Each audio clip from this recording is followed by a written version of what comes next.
manusia-manusia ini bisa berkenan di mata Tuhan. Ya, jadi Yesus itu datang sebagai manusia, mau memberikan contoh bagaimana menjadi seorang manusia yang berkenan di mata Tuhan. Supaya manusia-manusia yang jatuh dalam dosa ini punya referensi, ya, referensi yang hidup, yang bisa dilihat. Seperti apa sih manusia yang benar itu? Nah, di sini diceritakan di dalam paragraf ini bahwa kita itu harus selalu bersatu dengan Allah. Tidak bisa kita itu sendirian dalam beragama. Ya, ini manusia yang benar harus seperti ini. Jadi kalau kamu beragama, janganlah berdiri sendiri. Kamu harus ikut sertakan Tuhan selalu untuk memperoleh tenaga, ketekunan, ketabahan. Ya, artinya kita nggak mungkin punya tenaga, nggak punya tekun, nggak punya ketabahan kalau tidak mengikut sertakan Allah. Cara mengikut sertakan Allah adalah melalui doa. Ini yang disampaikan paragraf ini. Kita terus.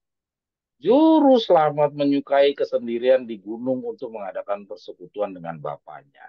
Sepanjang hari dia bekerja dengan sungguh-sungguh untuk menyelamatkan pria, wanita, dan anak-anak dari kehancuran.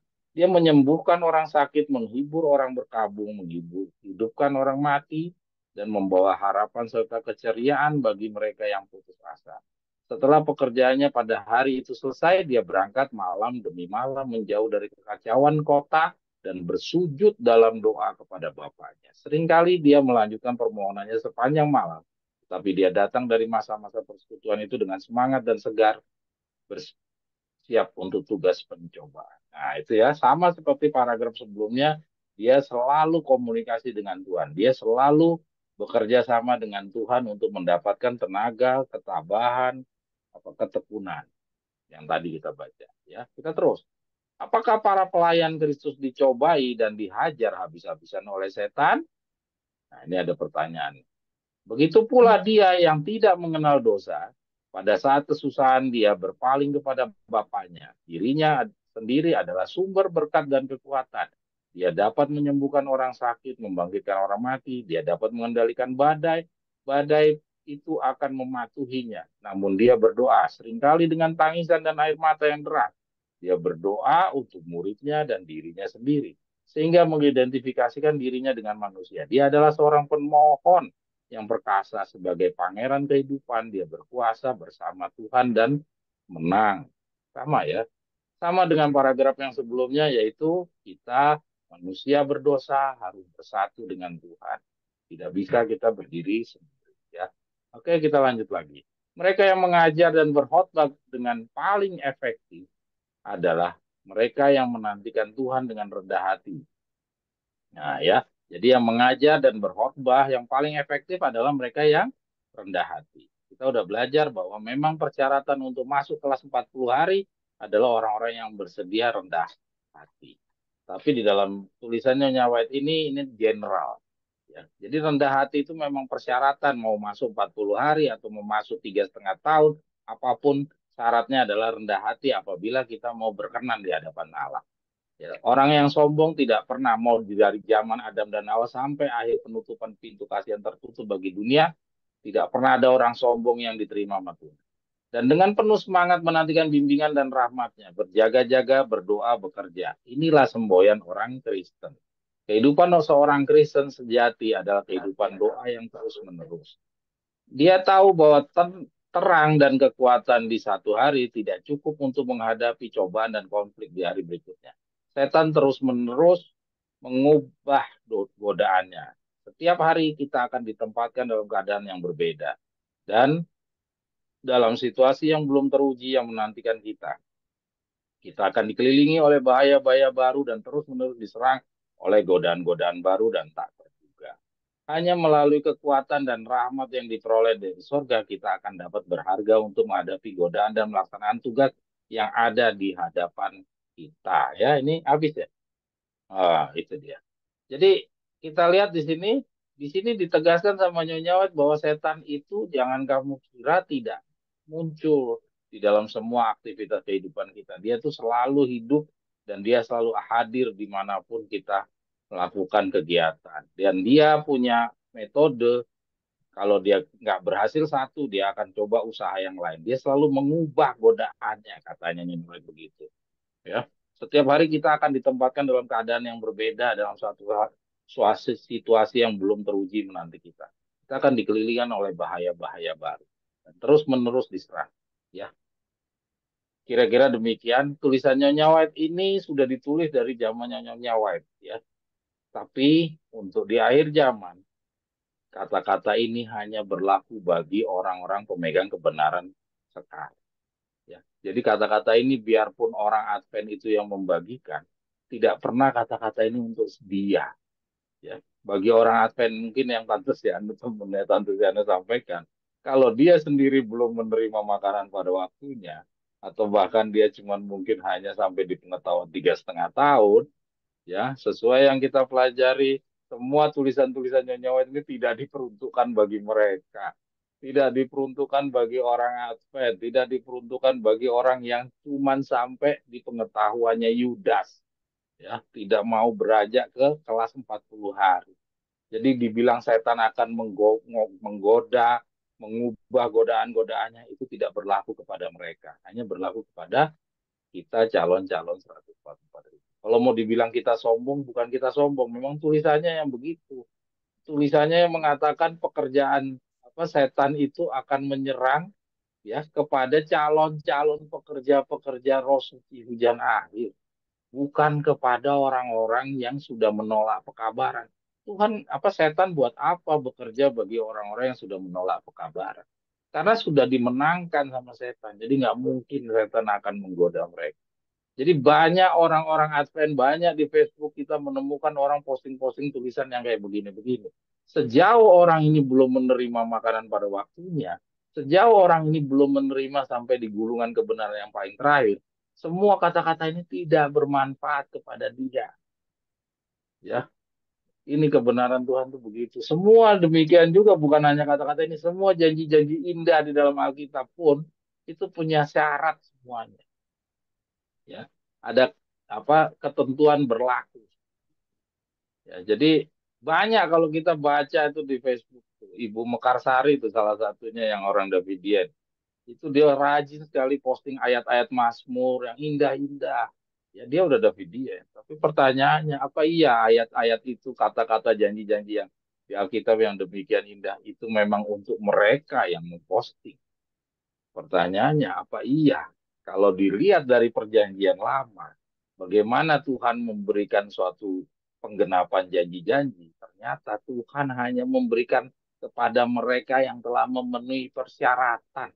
Jadi artinya janji-janji yang Tuhan berikan tidak pernah Tuhan obral gratis, obral apa sale akhir tahun nggak ada.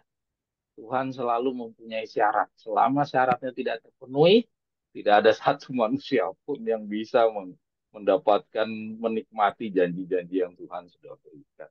Seakan-akan memang janji-janjinya murah, janji-janjinya kayaknya mudah, ya.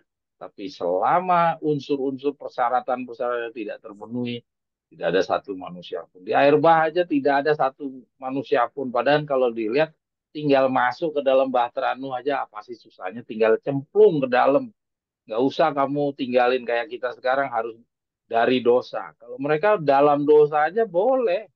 Tapi kenyataannya nggak ada satu manusia pun yang memanfaatkan.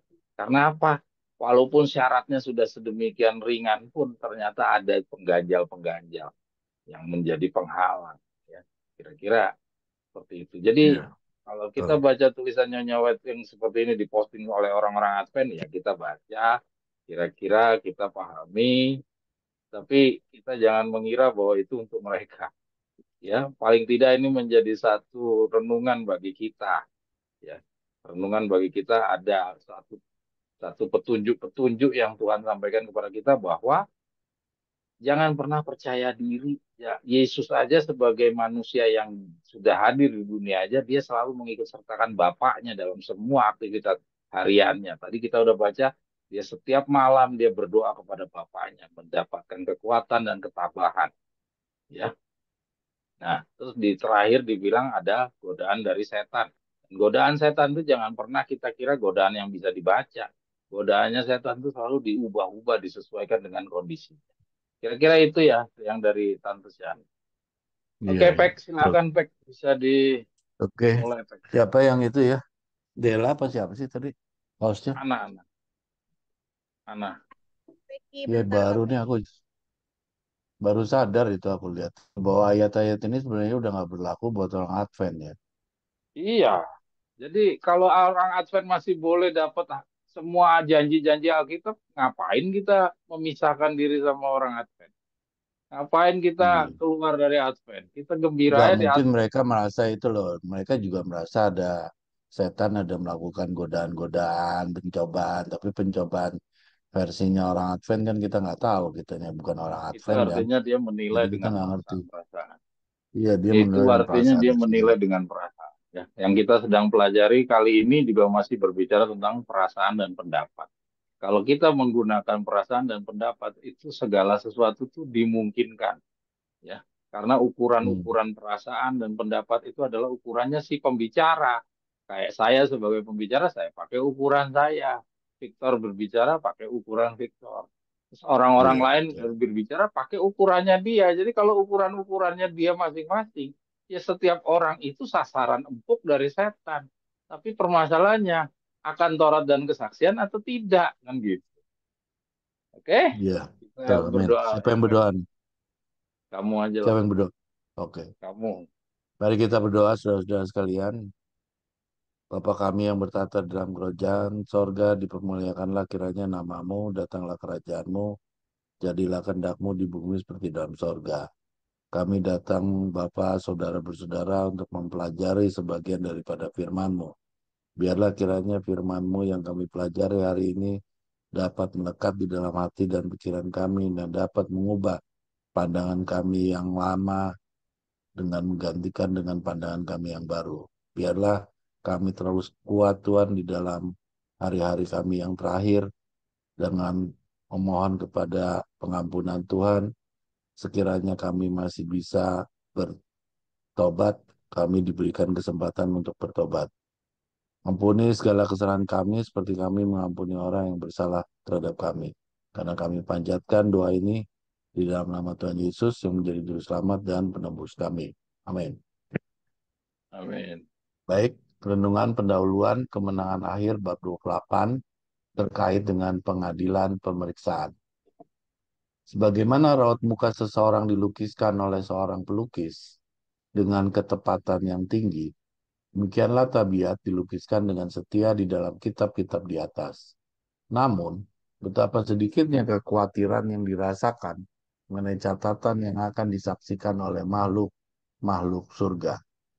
Seandainya tabir atau selubung yang memisahkan dunia, yang tampak dari dunia yang tidak tampak dapat dibuka, dan anak-anak manusia dapat memandang malaikat yang mencatat setiap perkataan dan perbuatan yang mereka akan hadapi di depan pengadilan kelak. Betapa banyak perkataan yang diucapkan setiap hari yang harus tidak diucapkan. Betapa banyak perbuatan yang harus tidak dilakukan. Ya, luar biasa ini ayat ini. Jangan lupa, ya saya masih ingat dulu papa saya itu pernah sebagaimana raut muka seseorang dilukiskan oleh seorang pelukis dengan ketepatan yang tinggi. Demikianlah tabiat dilukiskan dengan setia di dalam kitab-kitab di atas.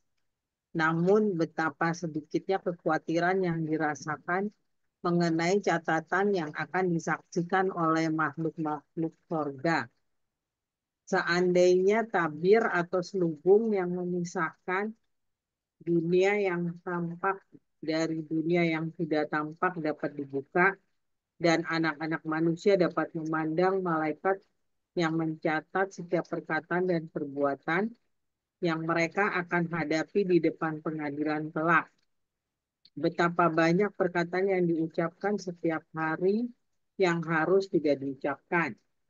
Betapa banyak perbuatan yang harus tidak dilakukan. Kemenangan akhir 509 paragraf 2. Dalam penghakiman, penggunaan setiap talenta akan diteliti dengan cermat. Bagaimanakah kita menggunakan modal yang dipinjamkan surga kepada kita Apakah Tuhan pada waktu kedatangannya menerima bagiannya dari bunganya? Apakah kita sudah mengembangkan kemampuan-kemampuan yang diberikan kepada kita melalui tangan dan hati serta pikiran kita untuk memuliakan Allah dan untuk memberkati dunia ini? Bagaimanakah kita menggunakan waktu, pena, suara, uang, dan pengaruh kita? Apakah yang sudah kita perbuat bagi Kristus melalui orang-orang miskin, orang-orang yang susah dan menderita, yatim piatu atau janda-janda? Allah telah membuat kita menjadi tempat penyimpanan firman-Nya yang suci. Apakah yang telah kita lakukan dengan terang dan kebenaran yang telah diberikan kepada kita, yang membuat manusia berhikmat dan menuntun kepada keselamatan? Tidak ada gunanya hanya mengaku beriman kepada Kristus, hanya kasih yang ditunjukkan melalui perbuatan yang dianggap sejati. Dalam pemandangan sorga, hanya kasih saja yang membuat sesuatu tindakan bernilai. Apa saja yang dilakukan dengan kasih, betapapun kecilnya bagi pemandangan manusia, akan diterima dan diberi upah oleh Allah. Kemenangan akhir halaman 510 paragraf 1. Sifat mementingkan diri sendiri manusia yang tersembunyi tetap nyata di dalam kitab-kitab surga. Di sana tercatat tugas-tugas yang tidak dilaksanakan kepada sesamanya, tentang tuntutan-tuntutan juru selamat yang dilupakan. Dalam kitab itu mereka akan melihat betapa seringnya waktu, pikiran, dan kekuatan yang menjadi milik Kristus diberikan kepada setan. Betapa menyedihkan laporan yang dibawa malaikat ke sorga. Makhluk-makhluk yang cerdas yang mengaku pengikut Kristus begitu larut mengejar harta duniawi atau kesenangan dan kepelesiran duniawi. Uang, waktu, dan kekuatan dikorbankan demi penonjolan dan pemanjaan diri. Tetapi hanya sedikit waktu yang digunakan untuk berdoa, untuk menyelidiki Alkitab, untuk merendahkan diri dan mengakui dosa. Kemenangan akhir halaman 510 paragraf 2. Orang benar dan orang jahat masih akan hidup di dunia ini dalam keadaan mereka yang fana. Manusia akan menanam dan membangun, makan dan minum, semuanya tidak sadar bahwa keputusan terakhir yang tidak bisa diubah telah dibuat di tempat kudus di atas. Sebelum air bah, sesudah Nuh masuk ke dalam bahtera, Allah menutupnya di dalam, sementara orang fasik di luar. Tetapi untuk selama 7 hari lamanya, orang-orang meneruskan ketidakpedulian mereka, kehidupan mereka yang cinta kepelesiran, dan ejekannya terhadap amaran pengadilan yang mengancam. Tidak mengetahui bahwa kebinasaannya telah ditetapkan. Demikian pula lah halnya kelak, kata juru selamat pada kedatangan anak manusia. Matius 24 ayat 39. Secara diam-diam, tidak diketahui seperti pencuri di tengah malam, akan datang saat yang menentukan, yang menandakan penentuan nasib semua orang.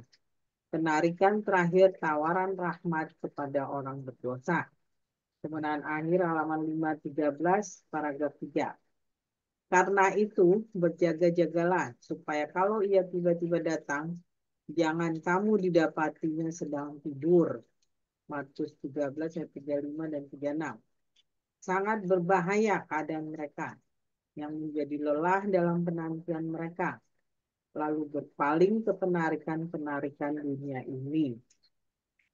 Sementara pengusaha-pengusaha sibuk dengan usaha mereka mencari untung, sementara orang-orang yang mencintai kepelesiran memanjakan diri mereka, sementara gadis-gadis tergila-gila dengan pakaian dan perhiasan, mungkin pada waktu itulah hakim seluruh dunia itu mengumumkan keputusan, tuanku ditimbang dengan neraca dan didapati terlalu ringan.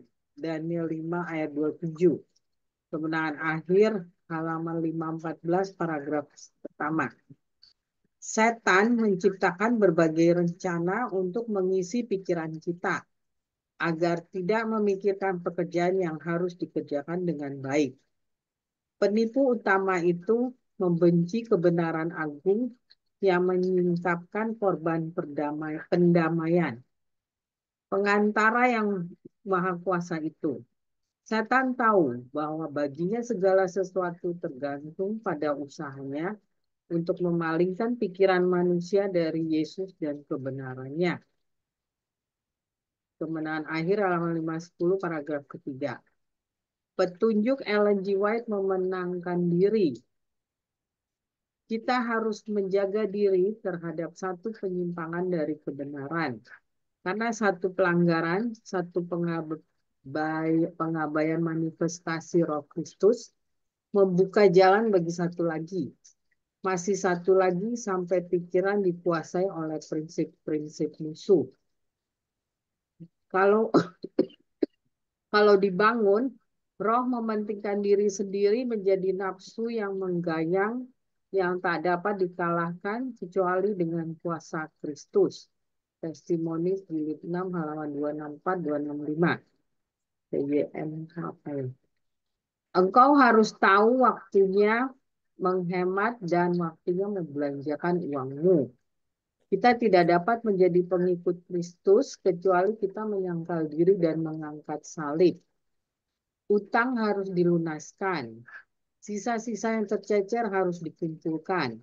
Pengeluaran tidak perlu harus dibatasi dan hanya hak milik yang sah yang boleh ditahan dan disimpan. Engkau harus memperhitungkan apa yang digunakan hanya untuk memuaskan cita rasa dan dalam memelihara nafsu makan yang rusak dan suka hidup serba mewah. Uang yang dibelanjakan untuk makanan lezat yang tidak berguna dapat digunakan guna memperbanyak keenakan dan kenikmatan di rumahmu. Engkau tidak perlu hidup dalam kemelaratan. Kau harus jujur terhadap diri sendiri dan terhadap saudara-saudaramu. Kemelaratan adalah penyalahgunaan kelimpahan Allah. Pemborosan adalah suatu penyalahgunaan. Pengeluaran kecil-kecil yang menurut anggapanmu tidak berarti akan ternyata besar jumlahnya pada akhirnya. Nasihat bagi sidang, halaman 181 paragraf 2. Pertanyaan yang kita pertimbangkan ialah, apakah kita lambang Kristus? Maaf, tidak bernilai. Semua keadaan, semua selera dan nafsu harus menjadi hamba kepada orang yang takut akan Allah, bukan menjadi penguasa atas dia. Orang-orang Kristen tidak untuk diperbudak oleh kebiasaan-kebiasaan yang diwarisi maupun yang dipupuk atau oleh kecenderungan. SPK series A nomor 9 halaman Ya, apa? habis tuh. Official testimonies kayaknya tuh. Ya, oke. Oke, Del. Terima kasih, Del. Ya. Jadi, ya, kalau dibaca dari atas sampai ke bawah, ya ini yang menjadi renungan buat kita bersama, di mana kita ini umat Davidian. Kalau kita bicara nubuatan, kita lebih unggul. Ya, bahkan kita sudah tahu kapan kedatangan yang tiba-tiba, kapan perang dunia ketiga itu semua sudah digali oleh Saudara Ray.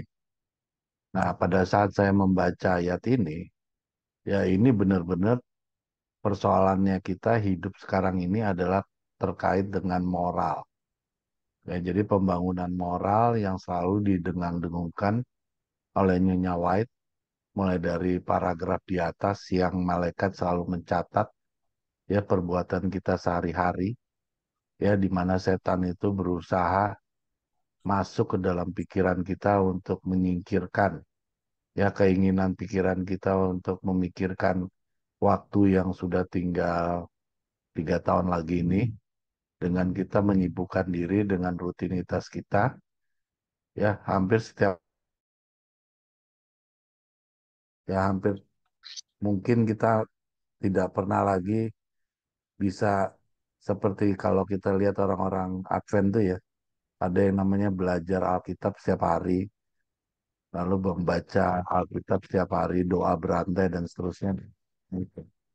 Ya kalau dilihat dari sini, perbuatan baik kita juga terhadap orang miskin, janda-janda, yatim piatu itu, apakah itu sudah membuat kita diterima di dalam sorga?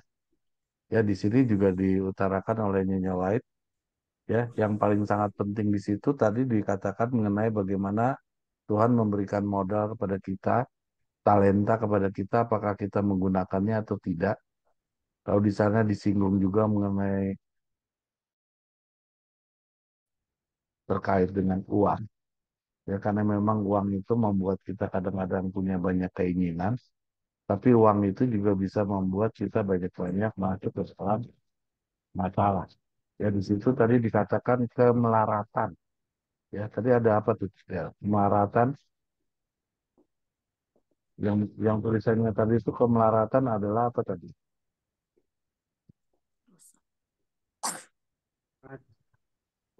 Coba kemelaratan adalah apa? Jadi kan ibaratnya kalau sampai kita tidak bisa manage uang, sampai kita menjadi melarat, maka melarat itu dalam tulisannya Nyawat ini menjadi apa itu tadi ya? Dan bawah Ke bawah dia kayak.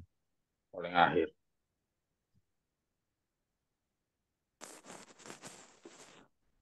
Nah, ini terus ke bawah. Pokoknya disuruh menghemat. Nah, terus kita juga disuruh menghemat ya, tidak boleh berhutang. Karena dengan hutang itu, di sini dibilang hutang itu harus dilunaskan, sisa-sisa yang tercecer harus dikumpulkan, pengeluaran juga harus dibatasi, dan hanya hak milik yang sah boleh ditahan dan disimpan. Ya, Ya, ini pengertian mewah hak milik ya. yang sah. Ini Halo? suka hidup serba mewah, ini juga nggak boleh. Terus Ya, bicara suka nafsu hidup serba. makan, ya kayak aku lah coklat ya. Ini nafsu makan yang rusak Ya, nih. kita semua punya keinginan daging lah ya. Dengan Kita misalnya semua tiap sebagai umat, biarpun sudah kaya akan nubuatan, pengetahuan tentang akhir nah ini zaman, engkau tapi kita tidak semua perlu punya. hidup dalam Nah ini, kemelaratan ya. Engkau harus nah jujur ini ya. terhadap diri sendiri dan terhadap saudara-saudaramu. Kemelaratan adalah penyalahgunaan kelimpahan Allah. Pemborosan juga adalah suatu penyalahgunaan. Pengeluaran kecil-kecil yang menurut anggapanmu tidak berarti akan ternyata besar jumlahnya pada akhirnya. Ya kan kecil-kecil kalau dihitung jadi banyak. Karena Ya, ini yang menarik nih. Kemelaratan adalah penyalahgunaan kelimpahan Allah. Sementara saya masih ingat tulisan Saudara Rain yang beberapa waktu yang lalu. Ya, kesulitan hidup itu adalah apa namanya itu, kebahagiaan yang harus dirasakan. Nah, ini jadi seakan-akan ada kontradiksi nih. Ya, di sini kemelaratan adalah penyalahgunaan kelimpahan Allah. Artinya kalau melarat itu artinya bersalah. Karena Tuhan tidak bermaksud seperti itu. Tetapi ayat yang lain mengatakan bahwa kalau dia itu melarat, ya dia miskin katakanlah ya. Karena ini kan masalah bahasa Inggris yang diterjemahkan nih. Kemelaratan dengan kemiskinan itu kan padanannya hampir sama. Ya, kalau tidak salah kemarin itu yang dibacakan oleh ya Enco itu, ya kemiskinan itu harusnya kita bahagia. Ya, karena itu adalah bagian kita lolos dari cobaan. Nah, ini yang mungkin nanti perlu dijelaskan karena ada dua kalimat yang kontradiksi. Kalau yang lainnya memang memberikan nasihat kepada kita untuk kita bisa memanage ya kita punya uang. Itu kurang lebih ya, ini memang bagus sekali ayat renungannya. Tapi kalau kembali lagi seperti yang saya sampaikan yang sudah-sudah, setiap kali kita membaca tulisan pembangunan moral oleh Nyonya White, semakin kita melihat bahwa kita itu berdosanya udah luar biasa. Ya karena kita tidak bisa mengikuti seluruh tulisan yang disampaikan oleh Nyonya White ini. Ya kita lebih sibuk kepada urusan kita sehari-hari. Ya kadang-kadang sampai-sampai waktu kita sudah untuk membaca, ya itu sudah terlalu capek. Ya karena kita udah terlalu sibuk dengan urusan kita sehari-hari, rencana-rencana dan seterusnya. Nah di sini dijelaskan semua keadaan Semua selera dan nafsu harus menjadi hamba kepada orang yang takut akan Allah, bukan menjadi penguasa atas dia. Orang-orang Kristen tidak untuk diperbudak oleh kebiasaan-kebiasaan yang diwakili oleh kecenderungan. Ya, jadi kalau ada tulisan yang mengatakan bahwa hati itu kecenderungan jahat adanya, ya itulah yang terjadi pada kehidupan kita sehari-hari. Ya, tanpa kita sadari, semua dari kita selalu memiliki kecenderungan jahat itu dalam hati kita masing-masing. Ya, saya kira ini tulisannya bagus sekali. Bisa disempurnakan nanti oleh Saudara Rain. Silakan, Rain. Ya, Yang tadi jawabannya, ya. Terima kasih Saudara Victor. Terima kasih Dela.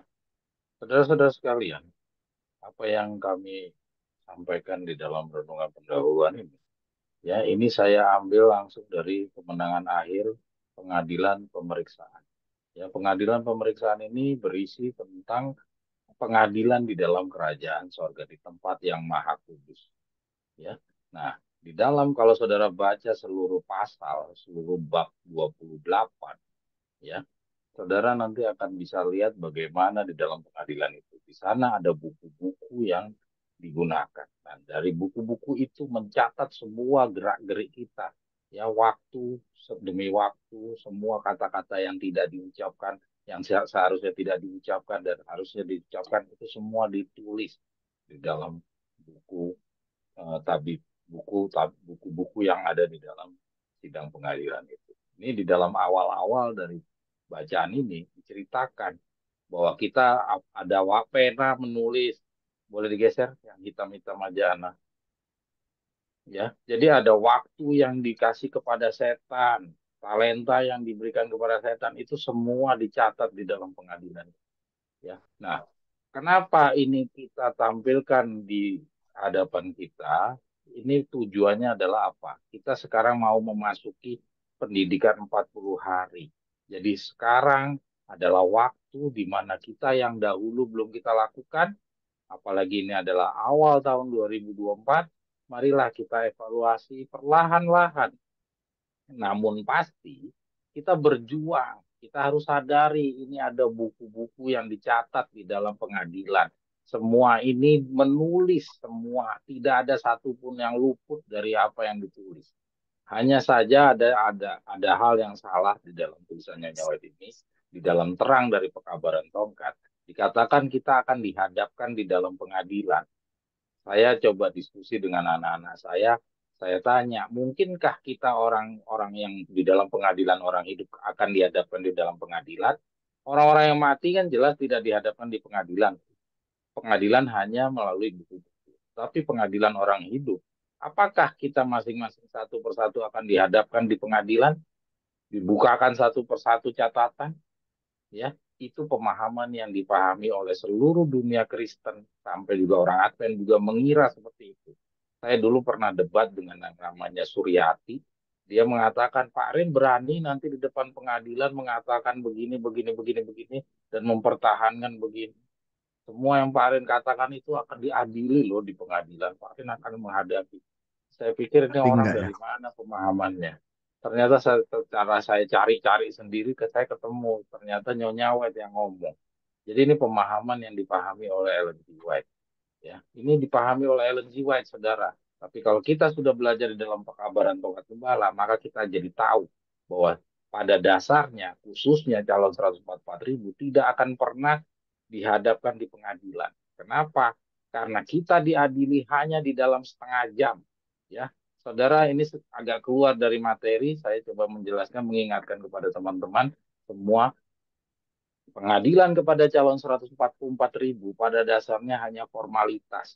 Karena apa? Karena pengadilan kepada 144.000, karena pengadilan itu akan dimulai di dalam kerajaan apa di dalam rumah Allah sesuai Petrus ya 2 Petrus berapa itu ya. Nah, jadi pengadilan kepada sidang Laodikia ini itu di luar dari jadwal pengadilannya Tuhan.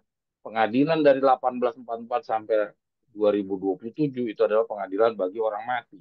Pengadilan bagi orang hidup adalah setelah 1 minggu, ya setelah diam setengah jam. Nah, ternyata pengadilan itu turun ke bumi untuk kepada orang-orang di dalam sidang. Dan pengadilan itu tidak hadap-hadapan. Dan kita itu taunya kita sudah langsung jadi 144.000. Ya, jadi kalau kita dihadapkan di pengadilan, diadili satu persatu terus didapati layak, maka tidak akan mungkin kita ketakutan terhadap kesusahan Yakub. Ya, kenyataannya orang yang dimeterai, artinya orang yang sudah dosanya diampuni, sudah menang, sudah mulia, ya, dia tidak pernah tahu bahwa dia itu sudah lolos. Padahal dia udah lolos dan karena dia tidak tahu, maka dia punya rasa takutnya terhadap kesusahan Yakub itu betapa besar. Tapi kalau misalkan pengadilan itu hadap-hadapan di pengadilan dan dia tahu bahwa dia diadili, dan dia tahu dia menang di dalam pengadilan itu, tidak akan mungkin kalau memang itu pengadilan benar-benar seperti itu, tidak akan mungkin dia pernah merasakan takut terhadap aniaya kesusahan Yakub. Ya, jadi kita harus pahami di bawah terang dari tongkat petunjuk-petunjuknya nyawet ini. Jadi sama seperti yang tadi Saudara Victor sampaikan, yang dari apa yang kita apa yang di grup Facebook, di grup buatan berbicara dari Buatan. tulisannya Nyawet. Ya, itu adalah bagian yang saya ambil dari paragraf bab 28 ini. Ya, dan ini adalah bagian yang lainnya. Oke, kita lanjut lagi ke bawah ya. Nah, ini adalah di dalam pengadilan itu ada hal-hal yang kita belum lakukan semua diadili. Jadi ada waktu yang kita serahkan kepada setan, tenaga kita serahkan kepada setan, ya, itu ada yang harus diucapkan tidak kita ucapkan, itu semua diadili. Ya, jadi dalam waktu yang masih di dalam periode 40 hari, marilah saudara-saudara sekalian, belajarilah bab 28, inilah gambaran-gambaran kalau kita bisa mengukur apakah saya bisa menang atau tidak. Ya, kalau kita bisa melihat dari inilah materi pengadilan dalam pengadilan di dalam kerajaan surga itu.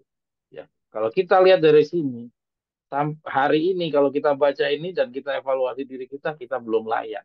Tapi di dalam periode perjalanan 40 hari, marilah kita lakukan pembenahan-pembenahan supaya semua yang dipertanyakan atau yang ditunjukkan oleh Ellen G. White di sini bisa kita minimalisir sehingga pada akhirnya kita boleh dipandang layak untuk lolos di dalam pengadilan pemeriksaan. Judulnya pengadilan pemeriksaan, bukan pemeriksaan pengadilan. Ini nggak tahu terjemahnya orang Advent. Boleh anak ke bawah.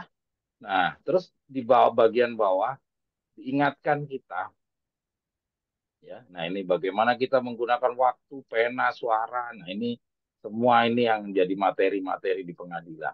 Ada kitanya, ada kewajiban kita untuk 6 hukum sebelah kanan dari 10 hukum dan ada 4 hukum sebelah kiri. Ya, kita lihat apakah yang telah kita lakukan dengan terang dan kebenaran yang telah diberikan kepada kita yang membuat manusia berhikmat dan menuntun kepada keselamatan. Tidak ada gunanya hanya mengaku beriman kepada Kristus, hanya kasih yang ditunjukkan melalui perbuatan yang dianggap sejati. Nah, ini sama dengan apa yang tadi kita diskusi dengan Victor, bahwa pembenaran oleh iman. Iman tanpa perbuatan ialah mati. Nah, ini juga sengaja kita tampilkan tulisan ini di awal tahun 2024 supaya kita sadar bahwa kita sejauh ini seperti tadi Victor udah katakan, kita mungkin pengetahuan kebenaran kita udah cukup banyak. Sudah banyak tulisan-tulisan kita pelajari. Baik yang berkaitan dengan hal-hal yang akan datang, ya, baik juga tentang moral, tapi kita kalau belum melaksanakannya, belum berbuat, artinya kita belum dianggap sejati. Ya, kita belum punya kasih yang ditunjukkan hanya kasih yang ditunjukkan melalui perbuatan. Jadi artinya kasih kita masih kurang. Kalau belum sampai ditunjukkan dengan perbuatan, kita belum sampai di level sejati. Ya, nah kalau belum sejati, maka di dalam pengadilan pemeriksaan ini kita tidak layak. Saudara-saudara, ya kita lanjut. Oke. Tuh. Kita ini ya sama, begitu larut mengejar harta dunia, kesenangan, kepelesiran dunia, uang, waktu, kekuatan, korban. Ini kita semua dikritik, ya. Kita semua masing-masing diri kita dikritik di dalam tulisan ini. Ada yang masih mengejar harta, ada yang masih nyari kesenangan, ada yang masih nyari kepelesiran. Ada yang masih mikir uang, masih mikir waktu dan kekuatan dikorbankan bagi menonjolkan dan pemanjaan diri. Kita semua adalah orang-orang yang terdakwa dari tulisan Ellen G. White. Ya, sekali lagi tulisan ini tidak ditujukan kepada orang Advent. Ya, walaupun ini juga sebenarnya kena juga kepada orang Advent. Tapi sejauh orang Advent ini belum menerima kebenaran sekarang, maka bacaan ini tidak bermanfaat bagi dia. Ya, semua kalau mereka lakukan semua yang diperintahkan ini, tapi kalau dia tidak menerima kebenaran makanan pada waktunya, sia-sia pembangunan moral yang mereka lakukan sia-sia. Ya, kalau dia tidak menerima Victor Huteh, pekabaran tongkat gemar. Ya. Oke, lanjut. Pekabaran tentang moral ada di dalam tulisan-tulisannya Nyonya White, dan banyak itu buku-buku itu adalah terbitannya General Conference. Malah malah dari mereka lah kita dapatkan tentang pembangunan moral tersebut, pengetahuan. Tapi apabila mereka lakukan 100%, tidak akan ada gunanya bagi mereka. Karena dipandang Tuhan masih kurang. Nah, ini yang penting ini. Ini bagian yang penting. Orang benar dan orang jahat masih akan hidup di dunia ini dalam keadaan mereka yang fana. Nah, ini kita lihat di dalam proses pengadilan yang paling terakhir ini. Kita itu di dalam kondisi yang seperti ini. Ya, kita hidup di antara orang benar hidup di antara orang jahat. Masih akan hidup di dunia ini dalam keadaan mereka yang fana. Dalam keadaan mereka yang fana artinya apa? Mereka masih di dalam kondisinya mereka apa adanya. Ya, kalau misalkan mereka masih kurang, masih memikirkan diri sendiri, masih belum jadi manusia baru, ya itulah yang ada pada saat kita sekarang. Manusia akan menanam. Jadi pada saat 144.000 ini nanti akan dilepaskan, kita itu di dalam kondisi yang seperti ini, saudara-saudara. Ya, kita masih berdampingan hidup, terus manusia masih menanam dan membangun, makan dan minum semuanya, tidak sadar bahwa keputusan terakhir tidak bisa diubah, telah dibuat di tempat kudus di atas. Jadi di dalam pengadilan itu sudah diputuskan, ya. Seperti tadi saya katakan, pengadilan pada dasarnya untuk calon 144.000 hanya formalitas. Karena pengadilannya saja sudah belum mulai, ya, langsung Tuhan turun diam setengah jam ke dalam dunia, ke kerajaan, ke Ka'bahnya, langsung Tuhan lakukan pemisahan mana yang dimeterai, mana yang tidak, mana yang dibinasakan. Ya, proses pengadilan seperti yang tadi kita sama-sama baca harus berhadap-hadapan, buku-buku dibuka satu persatu, itu tidak pernah ada dilakukan. Ya, nah dikatakan semuanya tidak sadar bahwa keputusan terakhir tidak bisa diubah, telah dibuat di tempat kudus di atas. Ini paragraf ini sengaja juga kita tampilkan, maksudnya untuk menyadarkan kita semua, saudara-saudara, kita masih jatuh di dalam paragraf-paragraf yang sebelumnya. Kita masih banyak menyerahkan waktu kita, tenaga kita, pikiran kita bagi setan. Ya, nah ingat kita ini juga hidup di antara dengan orang-orang jahat. Orang benar hidup dengan orang jahat masih berdampingan, masih mencari, menanam dan membangun. Jangan lupa semuanya sudah diputuskan di tempat pengadilan. Baik untuk orang benar maupun orang jahat sudah diputuskan. Jadi kita sekarang ini ya kita ketawa-ketawa, kita pergi ke sana, pergi ke sini. Pada dasarnya keputusan sudah ditetapkan di dalam surga. Ya. Nah, kita yang sisa 40 hari ini lakukanlah usaha untuk merubah keputusan tersebut. Ya, atau keputusan tersebut bisa lebih dipastikan, lebih memberikan kepastian terhadap keputusan itu, apakah kita ini jadi orang yang benar atau tidak benar. Jadi pada dasarnya ingat pengadilan itu sudah diputuskan jauh-jauh hari. Sebelum dunia diciptakan pun Tuhan sudah tahu siapa yang jadi 144.000. Ya, oke, kita lanjut.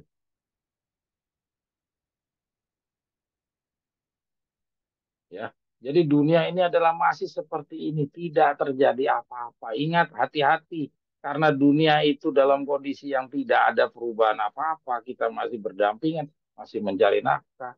Kita lupa bahwa kita harus melakukan perubahan-perubahan, ya, sehingga kita akan mendapati kedatangan itu seperti pencuri. Ya, walaupun kita sudah tahu waktunya, percuma kalau kita tahu waktunya, tapi pada saat di pengadilan itu kita diputuskan kita tidak layak, percuma kita tahu waktunya, tapi Tuhan tetap memasukkan kita di antara mereka yang akan dibinasakan. Jadi sia-sia kita punya pengetahuan kalau kita belum menjadi pelaku-pelaku firman. Pengetahuan itu harus sejalan dengan perbuatan. Tadi kita udah sama-sama baca. Ya. Karena persyaratannya Tuhan harus semuanya terpenuhi. Seperti yang tadi kita katakan, janji-janji di Alkitab itu dari Adam dan Hawa sudah banyak diberikan janji. Tapi hanya orang yang memenuhi persyaratan yang bisa mendapatkan janji-janji tersebut. Seakan-akan janji-janji itu mudah didapatkan, betapa indahnya. Hanya cukup percaya kepada Yesus, tidak akan binasa, melainkan beroleh yang hidup kekal. Kata-kata itu indah sekali, padahal percaya kepada Yesus. Yesus itu yang mana? Yesus itu firman. Firman itu mulai dari mana sampai mana? Firman itu apakah cuma sampai di dalam tulisan-tulisan Victor Hutek? Ternyata tidak. Harus sampai kepada gulungan-gulungan kebenaran terakhir yang dibagikan juga oleh guru-guru. Ya, jadi janji-janji dalam Alkitab jangan kita kira itu janji-janji yang murah meriah. Tidak pernah ada yang murah meriah. Karena itu berjaga-jagalah supaya kalau ia tiba datang jangan kamu didapati sedang tidur. Ya, ingat kata-kata ini juga dialamat kepada siapapun. Ya, jangan kira kalau kita sudah penerima tongkat gembala, sudah mengikuti pelajaran sampai di time setting, kita bukan bagian dari orang yang bisa tidur pada saat waktu. Ya, karena persyaratannya sangat tegas.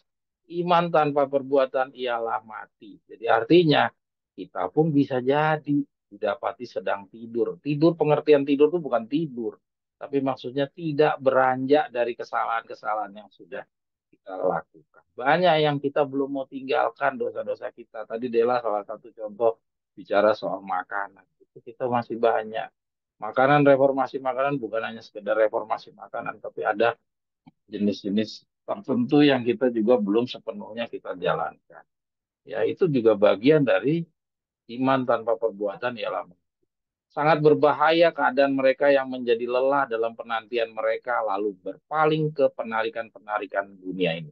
Nah, jadi lihat lagi ini ada petunjuk Nyonya White, sangat berbahaya keadaan mereka yang menjadi lelah dalam penantian mereka. Jadi kita ini pada saat perjalanan menunggu hari hanya, ya di dalam perjalanan karena kita nggak kuat mental, ya kita nggak kuat mental karena ada tadi kemelaratan yang tadinya harusnya kita tidak melarat, tapi karena kebodohan kita sendiri, kita boros, kita tidak hemat, ya sehingga kemelaratan, kesulitan-kesulitan hidup membuat kita akhirnya lelah dalam penantian, lalu berpaling ke penarikan-penarikan dunia ini.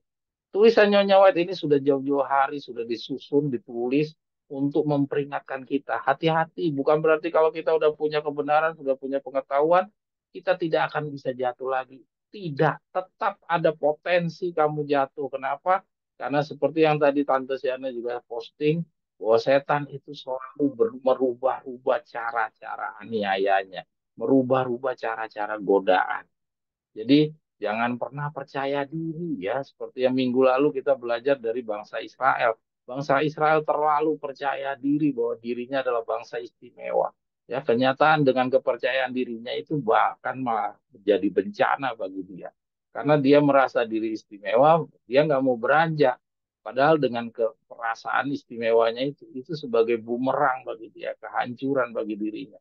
Ya, makanya di dalam tulisan yang sebelumnya lagi pernah kita diskusikan, lebih banyak orang-orang kafir yang menjadi orang-orang yang masuk ke tanah Kanaan katanya. Orang kafir dalam hal ini maksudnya orang-orang yang di pertengahan jalan dibandingkan orang yang murni orang Israelnya sendiri, ya orang tua-tua Israel itu terlalu banyak persyaratan-persyaratan untuk dia bisa masuk ke tanah Kanaan. Dia tidak rela meninggalkan semua kebiasaan-kebiasaan yang dia sudah terapkan. Dia kira itu semuanya tidak ada yang salah, tetap ingin mereka pertahankan. Maka itulah yang menjadi pengganjal bagi mereka. Ya, jadi ingat sangat berbahaya keadaan mereka yang menjadi lelah dalam penantian mereka. Menjadi lelah karena apa? Tadi kita udah bicarakan karena kita terlalu bodoh ya menggunakan keuangan kita jadi melarat, belum hitungannya seharusnya tidak menjadi melarat, kita sudah menjadi melarat dan Kemelaratan itu membuat kita bersungut-sungut. Akhirnya kita melepaskan dan meninggalkan, berpaling kepada penarikan-penarikan dunia. Lanjut, Ana, kita lihat yang di bawah. Nah, itu dia. Setan menciptakan berbagai rencana untuk mengisi pikiran kita agar tidak memikirkan pekerjaan harus dikerjakan dengan baik. Jadi hati-hati, jangan kira kita ini berjuang 40 hari ini nanti tidak ada gangguan. Ada. Ya, Tante Siano tadi udah sampaikan, di tulisan ini juga disampaikan juga. Di dalam paragraf yang sama, di dalam bab yang sama, diingatkan bahwa setan itu ada. Jangan kita percaya diri, jangan kita merasa seperti bangsa Israel tadi, ngerasa diri pasti saya menang, saya pasti menang. Tidak, hati-hati, setan itu pintar. Setan menciptakan berbagai rencana untuk mengisi pikiran kita agar tidak memikirkan pekerjaan yang harus dikerjakan dengan baik. Penipu utama itu membenci kebenaran agung yang menyingkapkan korban pendamaian, pengantaran yang maha kuasa itu. Setan tahu bahwa baginya segala sesuatu tergantung pada usahanya untuk memalingkan pikiran manusia dari Yesus dan kebenaran. Jadi setan tahu. Ya, jangan dikira kita lebih tahu daripada setan, hati-hati. Ana boleh digeser lagi, Ana. Nah, ini petunjuk menenangkan diri. Ini petunjuk memang saya tampilkan untuk kita bagaimana mengantisipasi yang di atas. Yaitu yang pertama, ya, kita harus menjaga diri terhadap satu penyimpangan dari kebenaran karena satu pelanggaran saja itu membuka kepada jalan bagi yang lainnya lagi. Masih satu lagi sampai pikiran dikuasai oleh prinsip-prinsip musuh. Ingat, kita semua adalah orang yang sering sekali memaafkan pelanggaran. Ya, kalau kita sampai tahun 2024 ini sudah masuk di dalam kelas 40 hari, masih juga kita melakukan kesalahan-kesalahan 3,5 tahun kita yang lalu, tidak ada harapan lagi, saudara-saudara sekalian. Harapan kita hanya satu-satunya di dalam 40 hari ini. Jadi bacaan-bacaan ini harus sesering mungkin kita baca supaya kita merenungkan.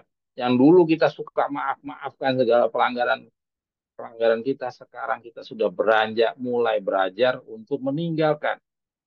Jangan lagi memaaf-maafkan. Karena maaf itu akan membuka yang satu, dia membuka kepada yang lain, membuka kepada yang lain, membuka kepada yang lain. Pada akhirnya kita akan kalah sepenuhnya. Ya.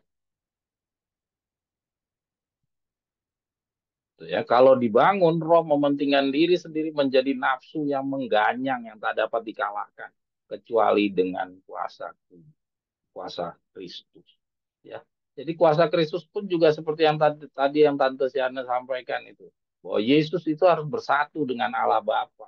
Nah, kalau kita tidak mau bersatu dengan Allah Bapa, ya, kita memaafkan, Allah Bapa tidak akan mau bersatu dengan kita yang penuh pemaafan-pemaafan.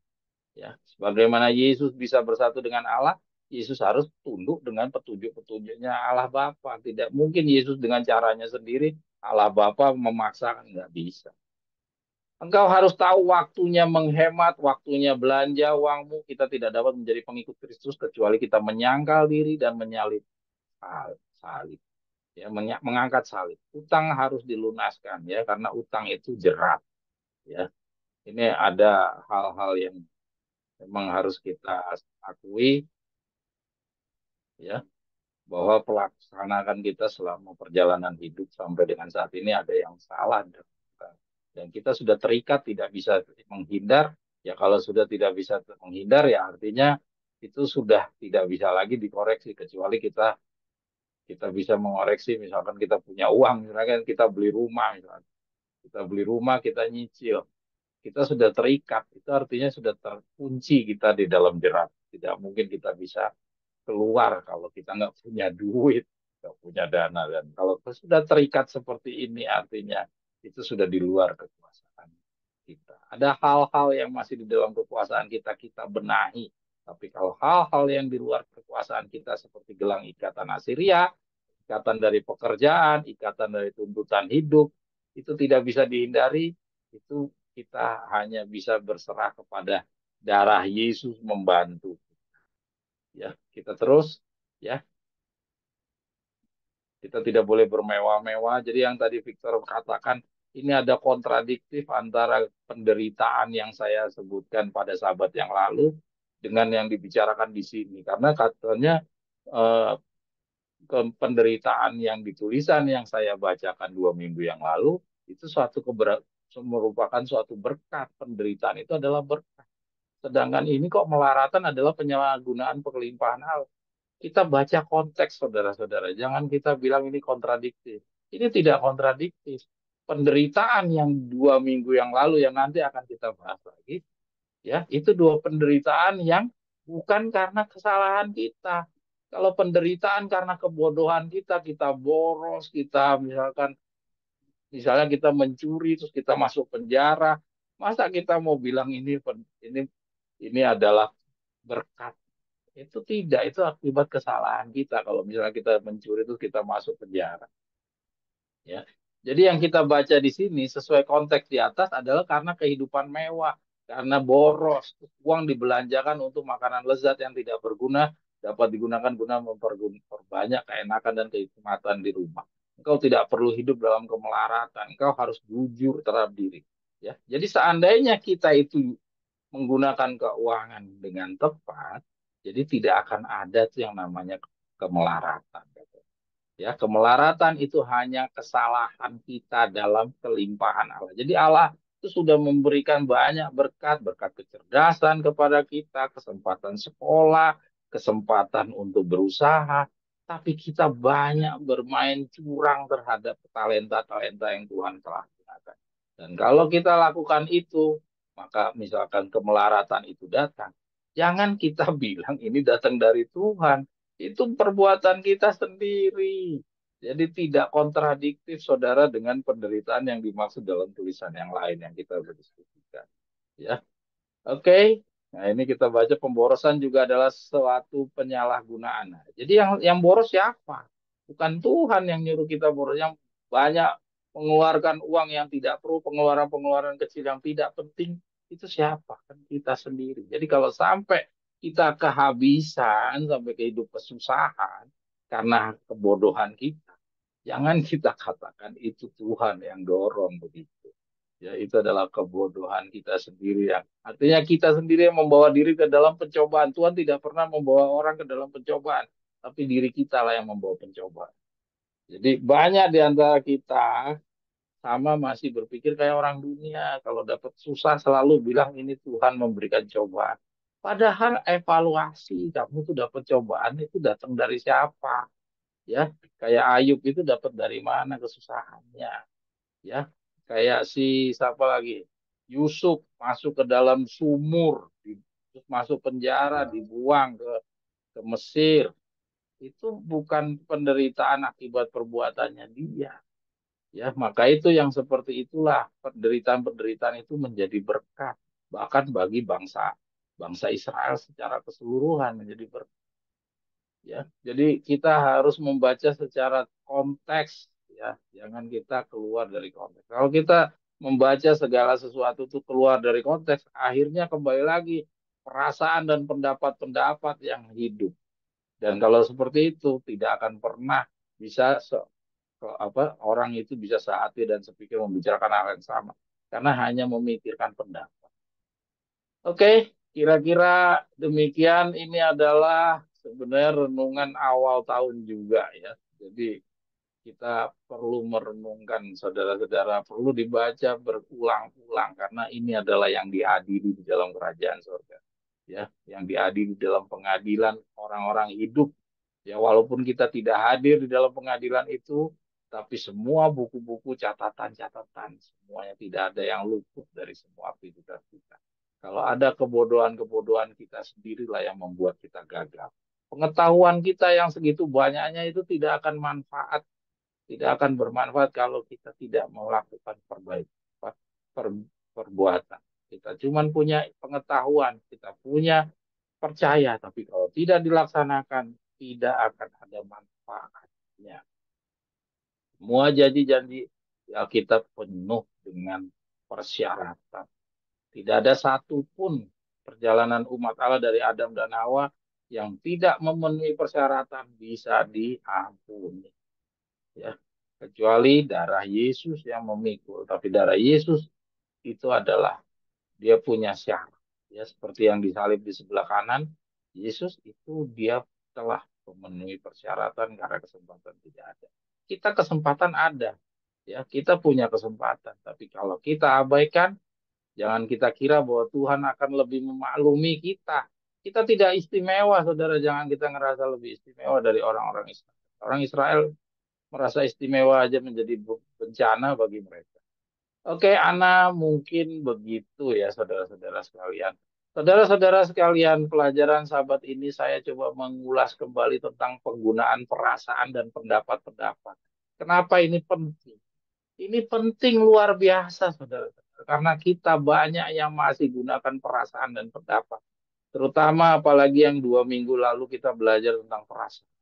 Kita tahu dari referensi yang disampaikan kemarin telah kita punya kesimpulan bahwa orang yang menggunakan perasaan dan pendapat adalah orang-orang yang kurang wawasan, orang yang tidak mau belajar, orang yang tidak mau belajar, orang yang tidak mau membaca. Itu banyak yang menggunakan perasaan, ya, saudara-saudara.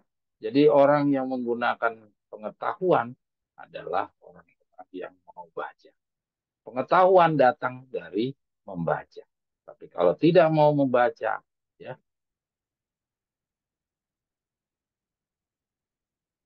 Nah, ini kita pelajaran menggunakan perasaan atau pendapat sendiri dari pengalaman umat Allah. Ingat, kita kemarin sudah belajar tentang perasaan dan pendapat, ya. Perasaan dan pendapat itu adalah lawan daripada belajar firman Allah. Jadi, iman bertolak belakang dengan perasaan.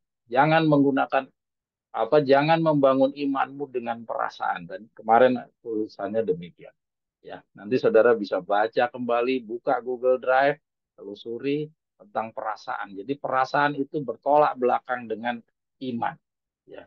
Iman itu berhubungan kaitan dengan orang yang mau belajar, ya. Kalau orang tidak mau belajar, dia akan pakai perasaan, dan orang yang tidak mau belajar, dia akan menggunakan pendapat. Di dalam ilmu pengetahuan umum pun di dunia masyarakat, orang yang menggunakan perasaan atau menggunakan pendapat adalah orang-orang yang tidak punya pengetahuan, yang tidak mempunyai wawasan, yang tidak membaca.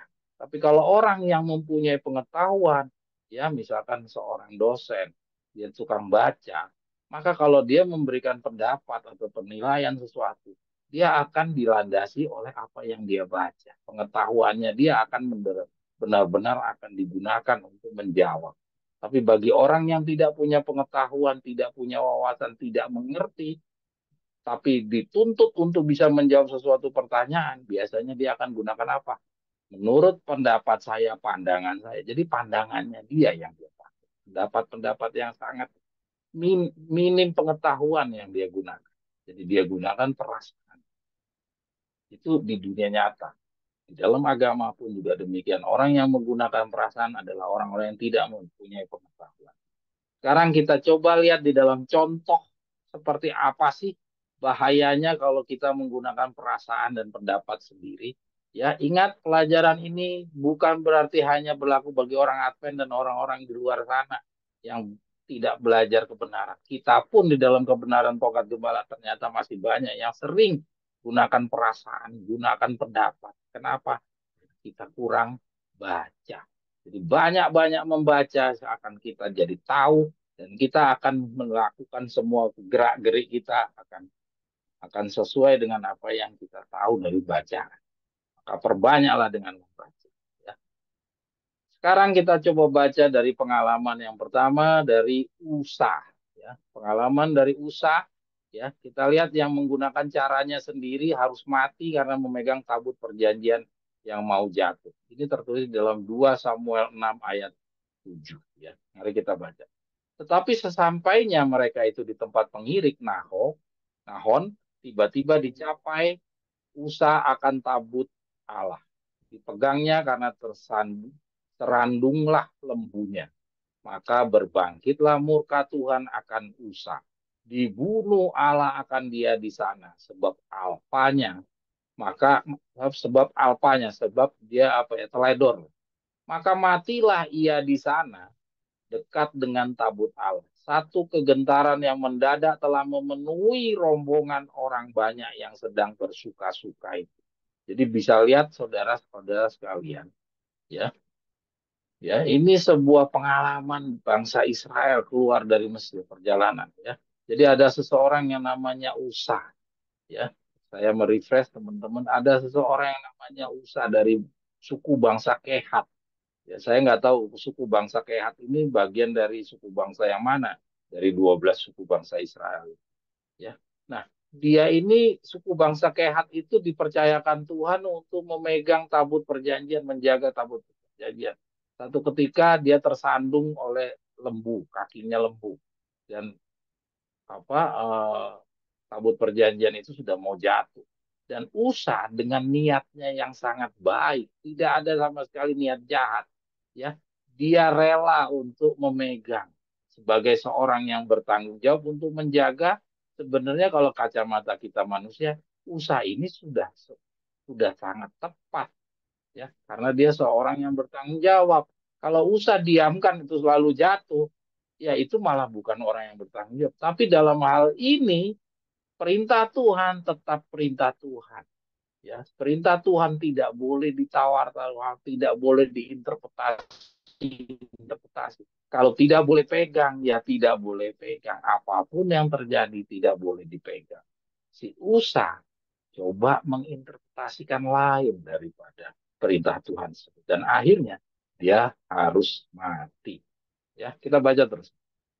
Daud dan orang banyak itu telah berhimpun untuk melaksanakan suatu tugas yang suci, dan mereka telah mengambil bagian dalam pekerjaan itu dengan hati yang senang dan bersuka rela.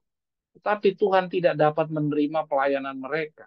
Oleh karena itu, tidak dilaksanakan sesuai petunjuknya. Nah, lihat, kita garis bawahi di situ. Karena apa? Karena Tuhan tidak menerima. Kenapa? Karena tidak sesuai dengan petunjuknya. Bagaimana dengan bangsa Filistin? Kita baca. Bangsa Filistin yang tidak mempunyai pengetahuan tentang hukum Allah, tidak mempunyai pengetahuan tentang hukum Allah, telah menempatkan tabut itu di atas satu pedati yang baru pada waktu mereka mengembalikannya kepada Israel. Dan Tuhan telah menerima usaha yang telah mereka adakan itu. Tetapi Israel memiliki di tangannya satu pernyataan yang jelas tentang kehendak Allah. Sedangkan Filistin tidak. Dia tahu hukum-hukumnya Allah bagaimana. Dengan segala perkara ini, kelalaian mereka terhadap petunjuk ini merupakan suatu penghinaan kepada Allah. Lihat. Jadi pikiran Tuhan sama pikiran manusia itu bumi langit, saudara. Yesaya 55 ayat 8 dan 9. Ya, bagaikan langit dan bumi pikiran Tuhan dan pikiran manusia. Jadi supaya manusia bisa mengerti, maka ikutilah petunjuk-petunjuknya secara mendetail. Jangan pernah interpretasi. Jangan pernah pakai pikiran-pikiran sendiri. Jangan pakai perasaan. Jangan pakai pendapat. Sebaik apapun juga itu tidak akan berkenan di mata Tuhan. Di atas diri Usa tertanggung satu kesalahan yang lebih besar, yaitu perbuatan yang takabur. Pelanggaran terhadap hukum Allah telah mengurangi kepekaannya terhadap kesucian tabut itu. Dan dengan dosa yang belum diakui terdapat di dalam dirinya, ia telah di hadapan larangan ilahi itu. Berani menjamah lambang hadirat ilahi. Allah tidak dapat menerima penurutan yang setengah-setengah, tidak menerima cara yang sembarangan dalam memperlakukan hukumnya. Ya, tuh, lihat. Tidak menerima cara yang sembarangan. Jadi cara-cara kita tuh dianggap sembarangan. Sebaik apapun yang usaha lakukan di mata Tuhan itu kalau sudah bertentangan dengan apa yang Tuhan tunjukkan, itu nggak ada harganya di mata Tuhan. Tuhan nggak menghargai jasa-jasa kita. Ya, dengan menghukum Usaya bermaksud untuk mengingatkan Israel akan pentingnya memberikan perhatian yang ketat terhadap segala tuntutannya. Jadi pelajaran ini sangat bermanfaat bagi seluruh orang-orang yang jadi umatnya di dalam generasi selanjutnya. Ya. Jadi ingat pelajaran Usa ini. Satu peringatan keras kepada kita. Berhenti gunakan perasaan, gunakan pendapat. Ya. Ingat, Usa ini orang yang sangat bertanggung jawab dari kacamata manusia. Ingat, kita sedang bekerja bukan melaksanakan perintah pikiran manusia, tapi pikirannya Tuhan. Maka kalau pikirannya Tuhan, patuhilah semua petunjuk-petunjuknya Tuhan. Mau kamu suka, mau nggak masuk akal, mau kamu bilang itu aneh, masa menghancurin tembok Yeriko hanya pakai trompet, hanya muterin 7 kali. Mau dibilang aneh, nggak masuk akal, jalanin. Kalau nggak dijalanin, itu binasa semua itu orang-orang Israel seperti Usa ini. Ya, oke kita lanjut. Nah, nasib Usa adalah merupakan satu hukuman ilahi terhadap pelanggaran atas satu perintah yang paling nyata. Melalui Musa, Tuhan telah memberikan petunjuk yang khusus sehubungan dengan pemindahan tabut. Tidak ada seorang pun kecuali para imam. Nah, jadi persyaratannya itu yang boleh itu cuma imam, turunan Harun, boleh menjamahnya atau sekalipun hanya memandangnya tanpa penutupnya itu juga nggak boleh. Ya, ini petunjuk sudah sangat tegas disampaikan. Kalau dilanggar ya binasa. Demikian juga kita sekarang petunjuk sudah diberikan.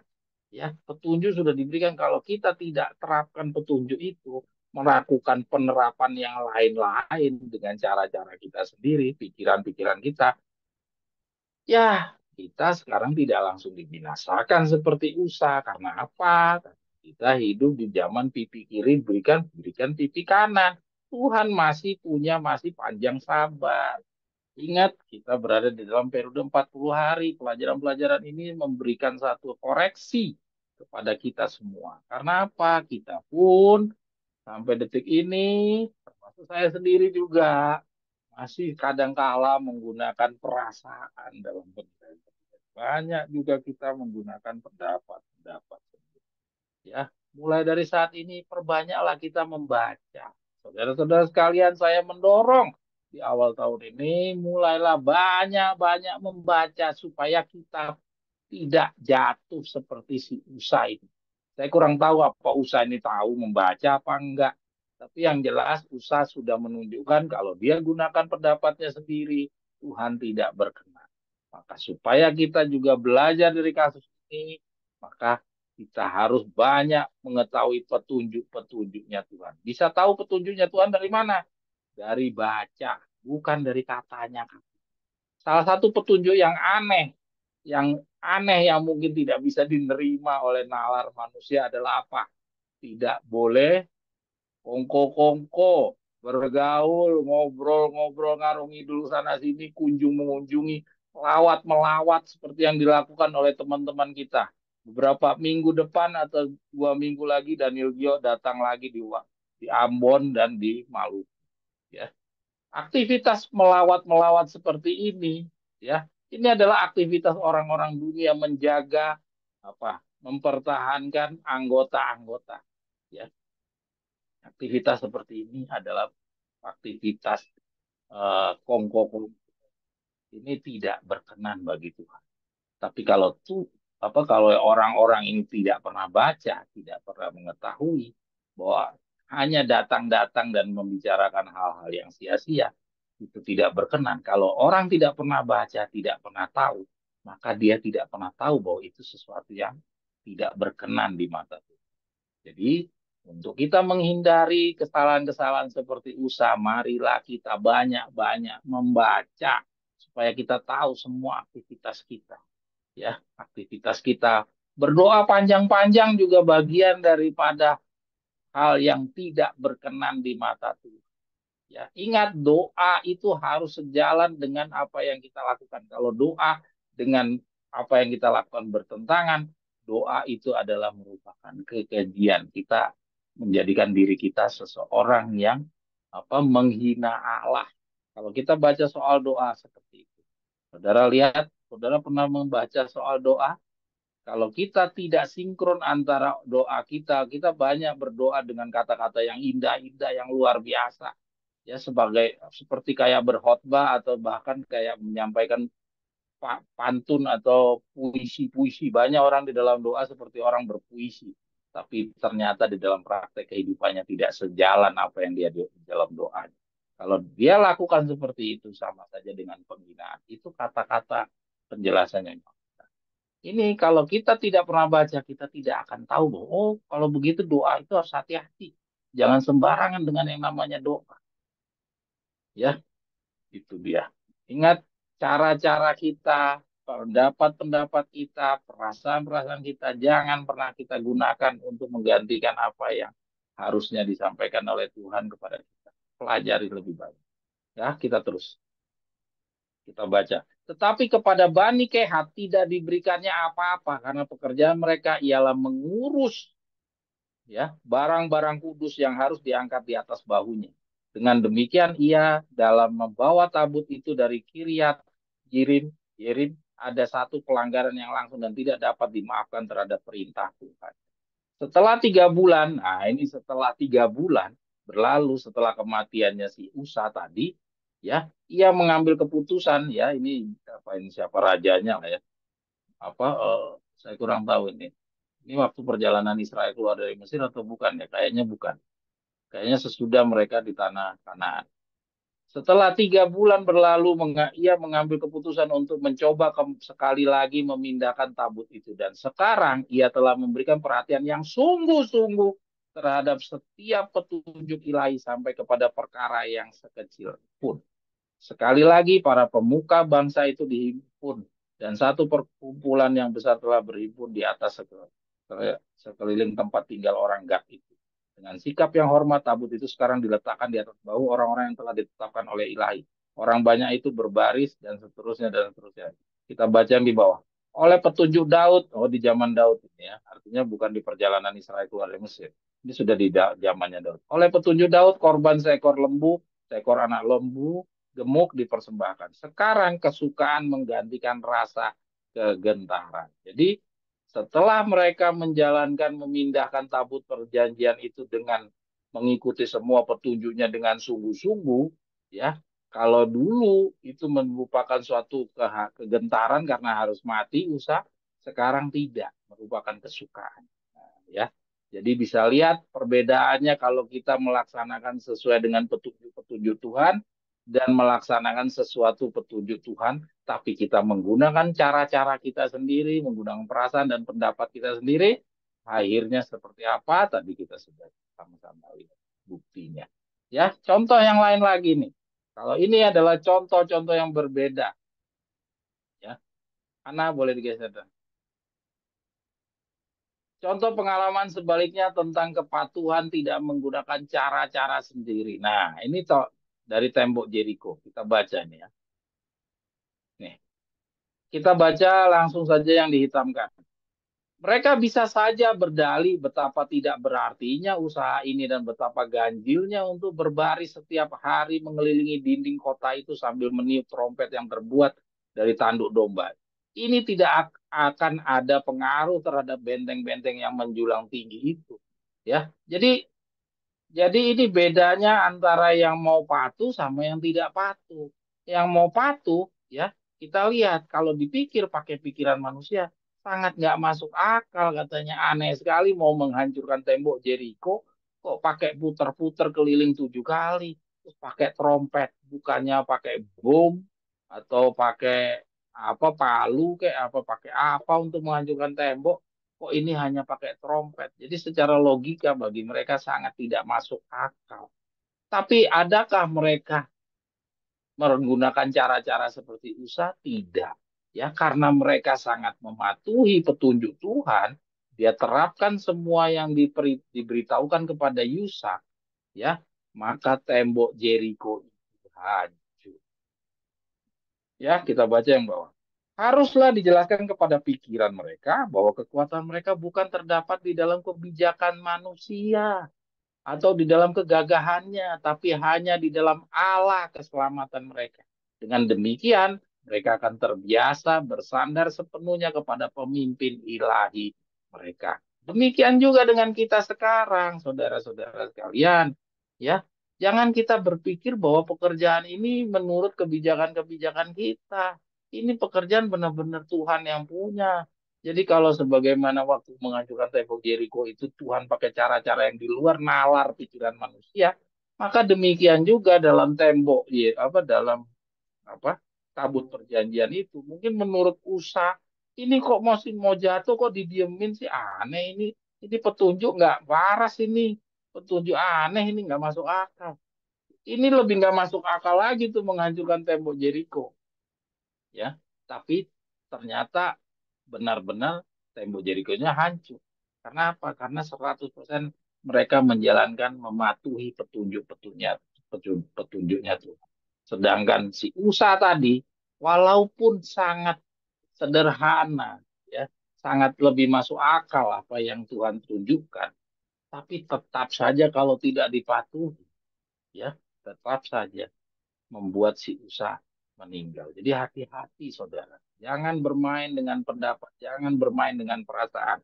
Kalau saudara lihat di dalam Facebook, banyak orang berkomentar dengan perasaannya sendiri, berkomentar dengan pendapatnya sendiri. Kutipan-kutipan Nyonya White Victor Teh banyak sudah mulai disingkir-singkirkan, banyak dia gunakan pendapatnya sendiri. Bahkan orang-orang David sendiri sudah mulai berani pendapatnya sendiri yang dia tampilkan.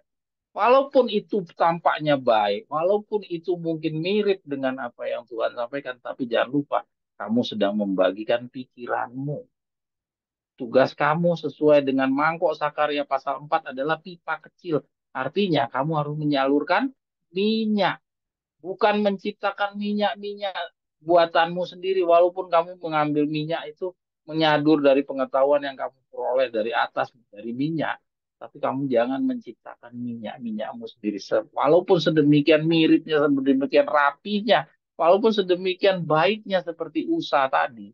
Ya, kalau kamu lakukan seperti itu, Tuhan nggak berkenan.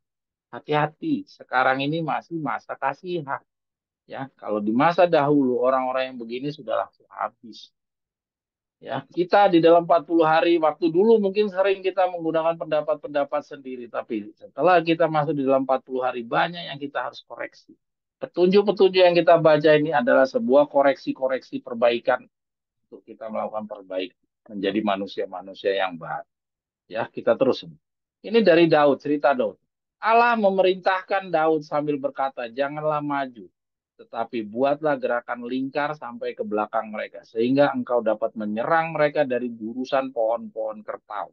Dan bila engkau mendengar bunyi kerap langkah di puncak pohon-pohon kertau itu, maka haruslah engkau bertindak cepat. Sebab pada waktu itu Tuhan telah keluar berperang di depanmu untuk memukul kala tentara Filistin. Ini saya ambil kutipan cerita dari Daud. Kalau tadi cerita tentang apa yang di atas itu tentang Yusak, yang ini ada cerita tentang Daud, ya.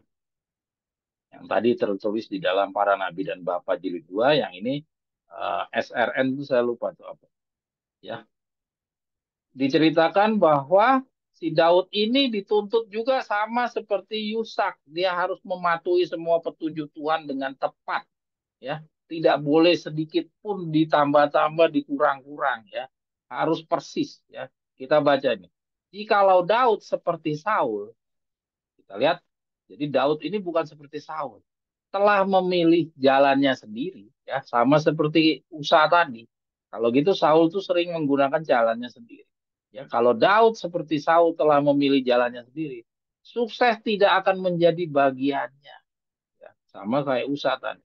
Tetapi ia berbuat sebagaimana yang telah diperintahkan oleh Tuhan, dan ia memukul kala tentara Filistin, mulai dari Gibeon sampai Gesar. Lalu termasyurlah nama Daud di segala negeri, dan Tuhan mendatangkan rasa takut kepadanya atas segala bangsa.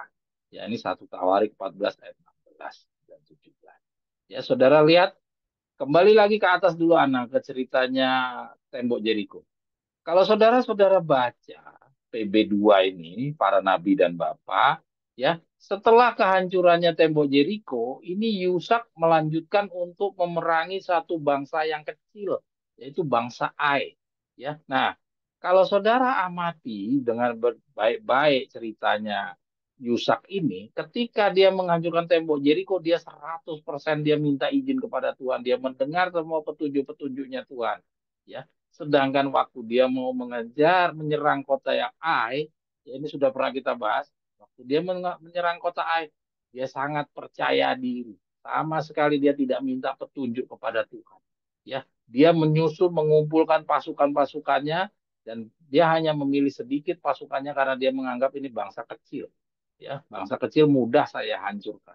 Tapi kenyataannya apa? Terlepas dari ada seorang akan di dalam, ya ada seorang ada satu bejat di dalamnya, tapi aktivitas praktek daripada Yusak ini tidak berkenan kepada Tuhan karena dia jalankan dengan caranya sendiri.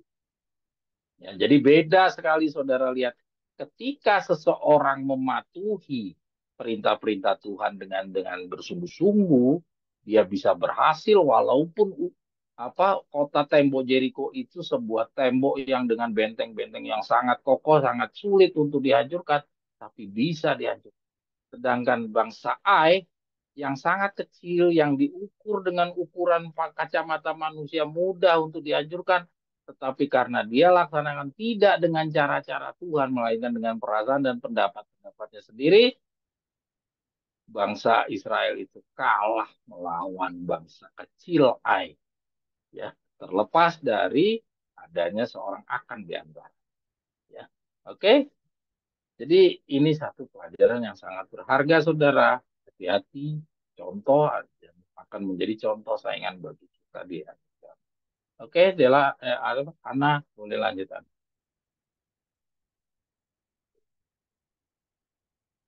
Ingat, jangan kita seperti Saul ya. Nah, sekarang kita coba lihat nasihatnya Ellen G. White terhadap orang yang gunakan perasaan dan pendapat ya. Kita lihat ini.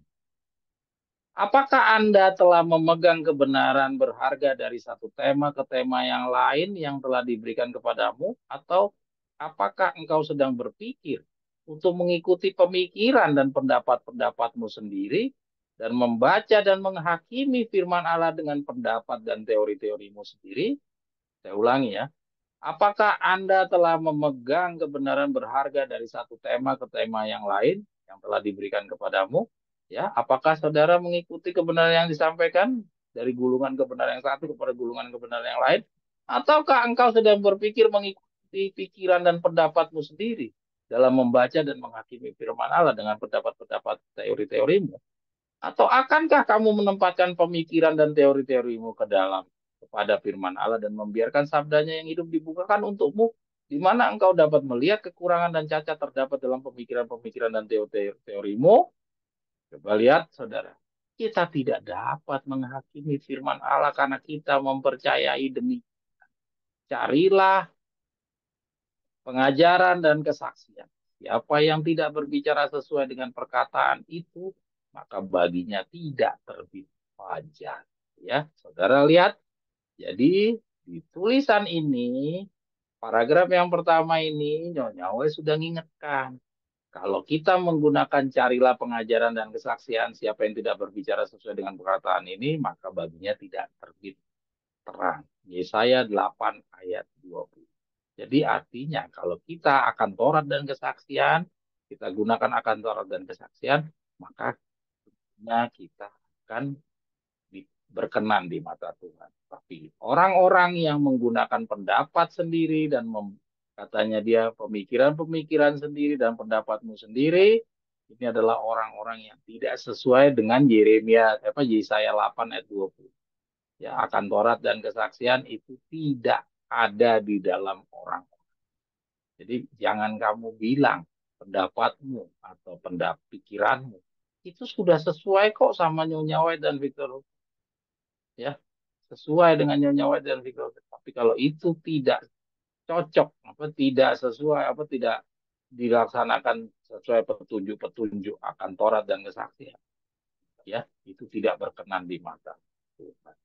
Oke, jadi dalam kata-kata Nyonya White ini memperlihatkan di dalam kebenaran yang berkembang, di dalam gulungan-gulungan yang terus berkembang, ya, itu akan ada orang-orang yang sering menggunakan pemikiran-pemikiran dan pendapat-pendapatnya sendiri. Jadi hati-hati. Jangan dianggap tidak ada lagi orang-orang yang menggunakan pendapat dan pikirannya sendiri di dalam kebenaran yang terus berkembang. Hati-hati.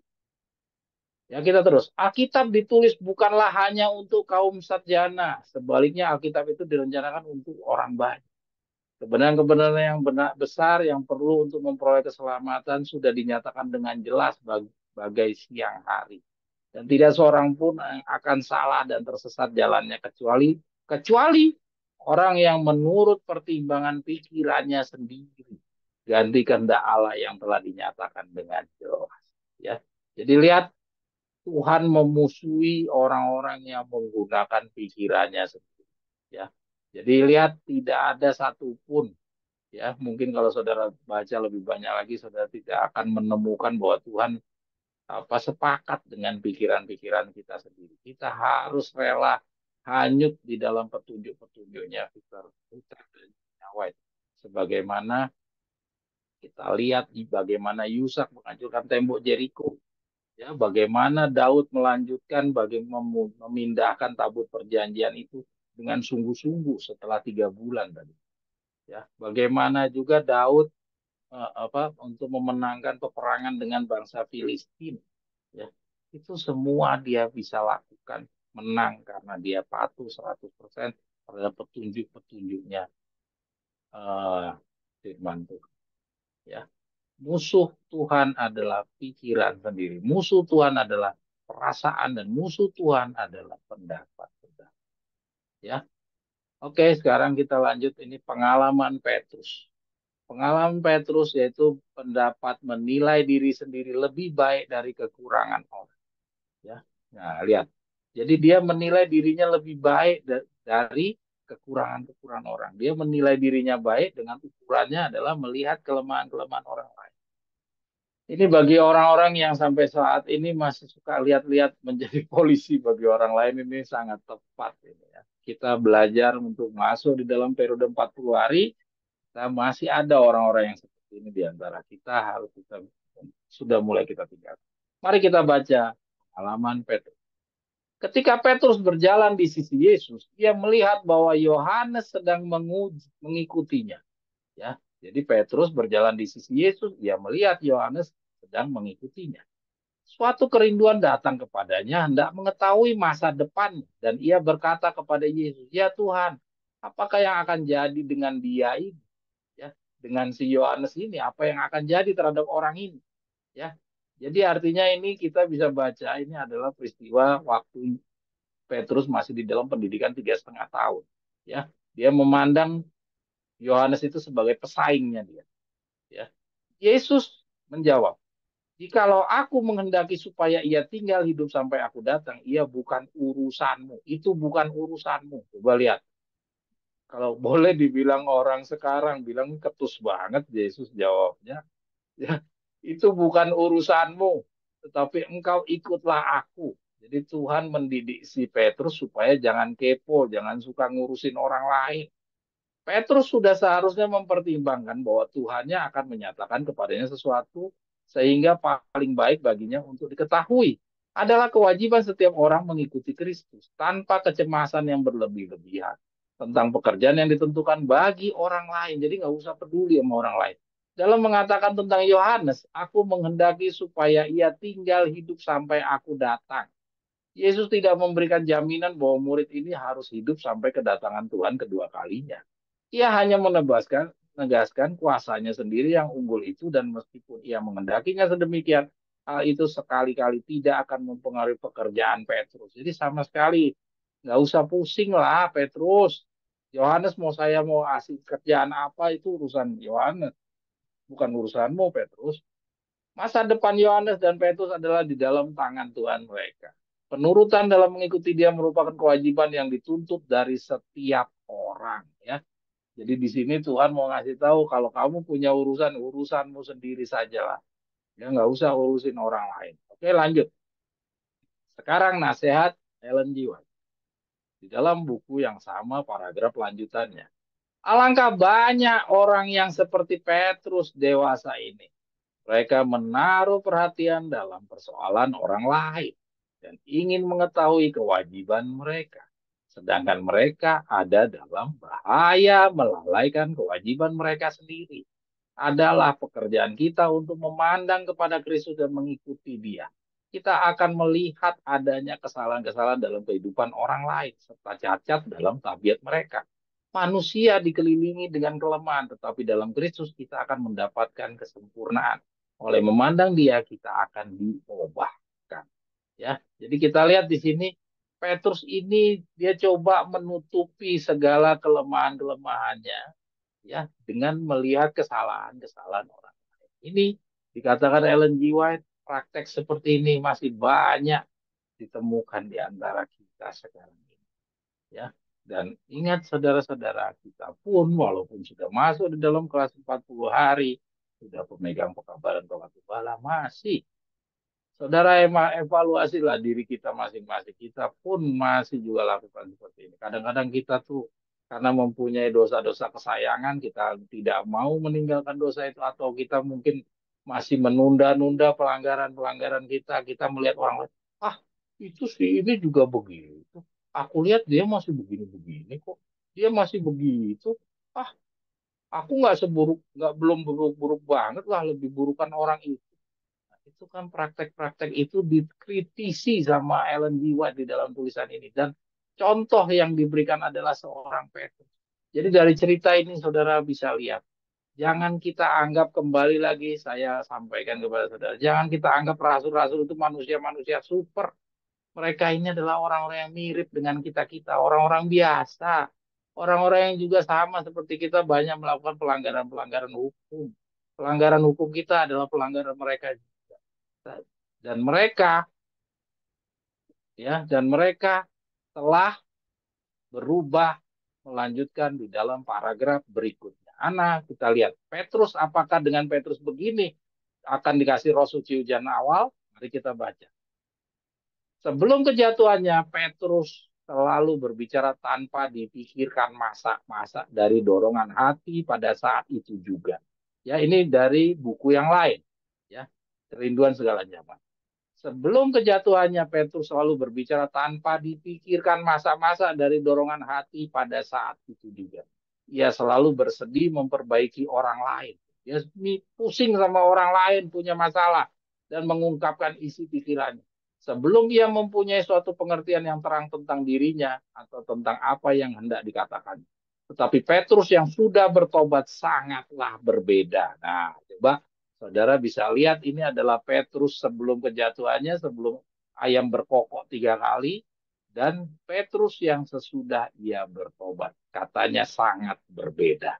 Jadi ingat, walaupun Petrus ini sama persis dengan kita, tapi ingat Petrus ini sudah menyelesaikan dirinya.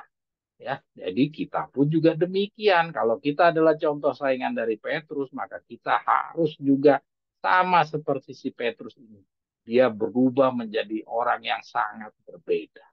Ya, kita harus tinggalkan manusia lama kita di dalam periode pendidikan 3,5 tahun.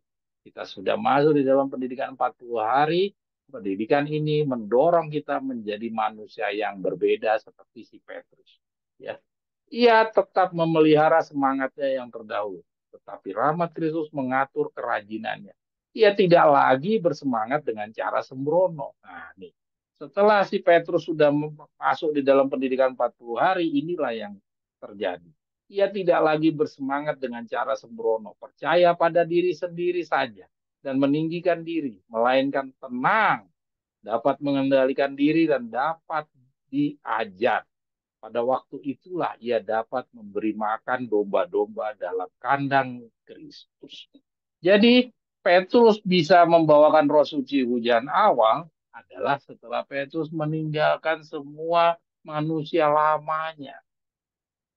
Ya, saudara-saudara, pengalaman Petrus ini harus juga menjadi pengalaman kita semua masing-masing. Lanjut, Ana.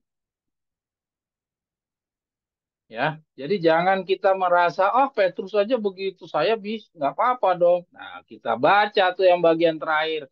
Petrus sudah melakukan perubahan. Jadi jangan kita kira bahwa Petrus dengan kondisi yang suka ngomongin orang, jelek-jelekin orang, terus dia terus sampai mendapatkan roh suci hujan awal. Tidak, dia sudah lakukan perubahan. Ya, demikian juga kita juga harus meninggalkan semua kebiasaan-kebiasaan kita. Kita tidak usah kecil hati dengan kebiasaan kita yang lama. Petrus aja juga demikian kok. Kalau dia bisa, kenapa kita tidak? Kalau Tuhan berkenan kepada dia, kenapa Tuhan tidak berkenan kepada kita? Hanya saja kita mau nggak memanfaatkan kesempatan yang seperti Petrus lakukan. Oke, kita lanjut. Nasihat Ellen G. White yang berikutnya lagi ya. Orang yang sering memandang kepada salib Golgota mengingat bahwa dosa-dosanya lah yang menempatkan juru selamat di sana. tidak akan berubah menarik derajat kesalahannya dibandingkan dengan kesalahan-kesalahan orang lain. Ya. Nah, kita lihat di sini, orang yang sering memandang ke salib Golgota mengingat bahwa dosa-dosanya lah, dosa-dosa kita lah yang menempatkan Yesus di sana. Tidak akan berubah untuk menaksir kesalahan orang dibandingkan kesalahannya dibandingkan dengan kesalahan-kesalahan orang lain. Jadi kalau kita melihat memperhatikan kesalahan-kesalahan orang lain, itu tidak akan bisa mengurangi kesalahan kita. Jangan kita kira kalau kita ngomongin orang, besar-besarin masalahnya orang, terus kita kira punya kesalahan kita ini jadi semakin kecil, semakin akhirnya nanti lama-lama hilang karena dosa orang lebih besar daripada dosa kita. Tidak, katanya. Tidak akan berupaya untuk menaksir derajat kesalahannya dibandingkan dengan kesalahan orang lain. Dia tidak akan menduduki kursi pengadilan untuk melontarkan tuduhan terhadap orang lain. Tidak boleh ada roh mengkritik atau membesar-besarkan diri di pihak orang-orang yang berjalan dalam bayang-bayang salib Golgota. Ya, jangan kita kira ya kita bisa menaksir derajat kesalahan kita dibandingkan kesalahan orang lain. Nggak bisa.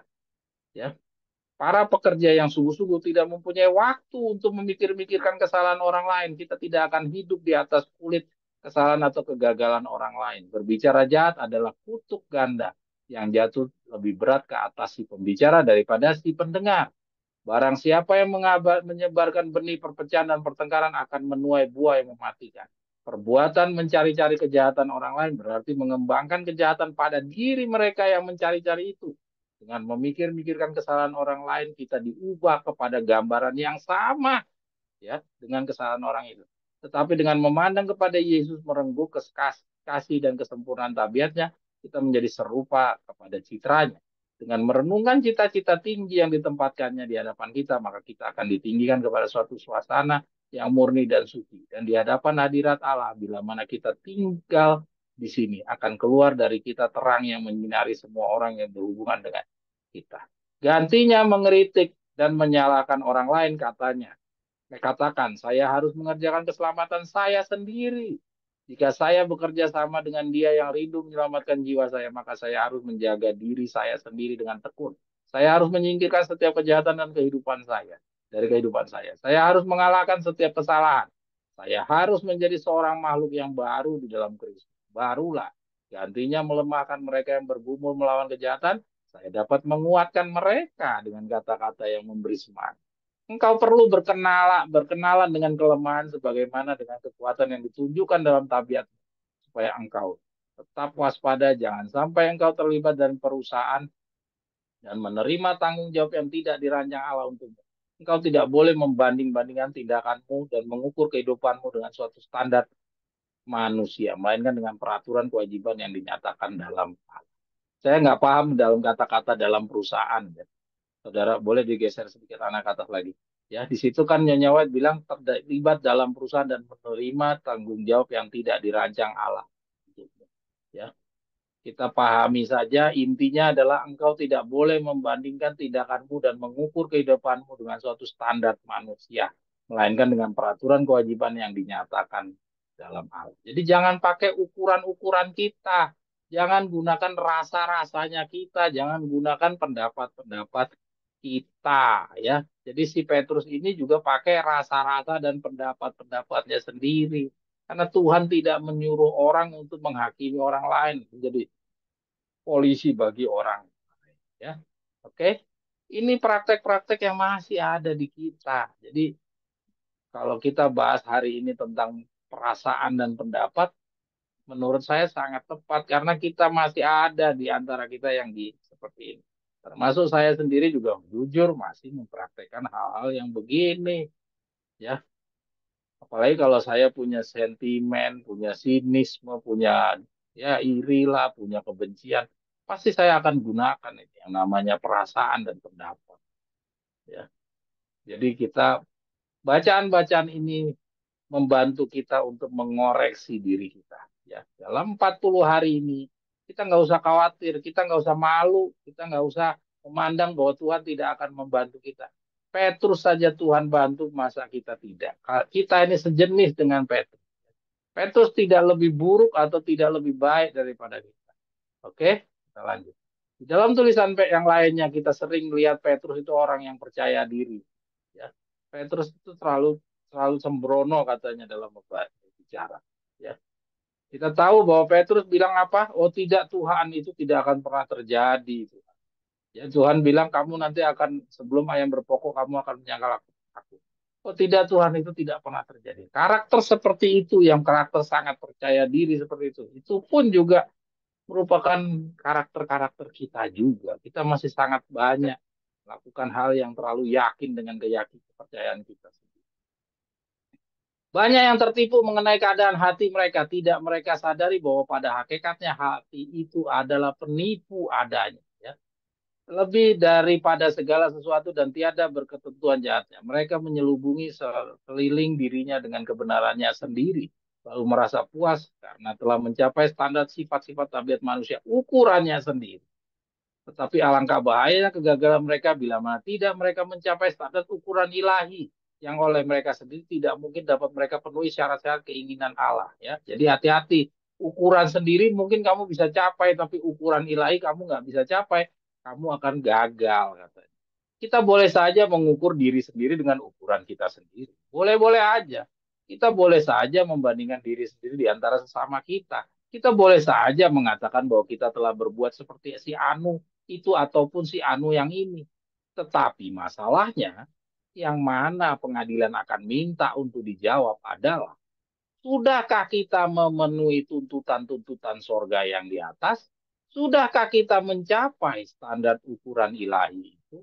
Adakah hati kita sesuai dengan Allah segala langit itu? Selected Message buku 1 halaman 320 321. Ya, jadi terserah kamu mau pakai ukuran-ukuran sendiri, silahkan, nggak apa-apa. Tapi ingat, sudahkah kamu sesuai dengan standar-standar ukuran ilahi? Jadi artinya apa? Gak ada gunanya kita ukur-ukur pakai ukuran kita. Ya, kita dituntut itu hanya ukuran-ukuran Allah. Tuhan nggak melarang, cuman nggak ada manfaatnya, buang-buang waktu, buang energi, ya bikin sakit hati kalau kita pakai ukuran-ukuran kita tuh juga nggak ada gunanya, nggak ada manfaatnya. Ya, ini yang harus kita baca. Oke, marilah kita koreksi diri kita masing-masing. Ya, oke, lanjut Ana.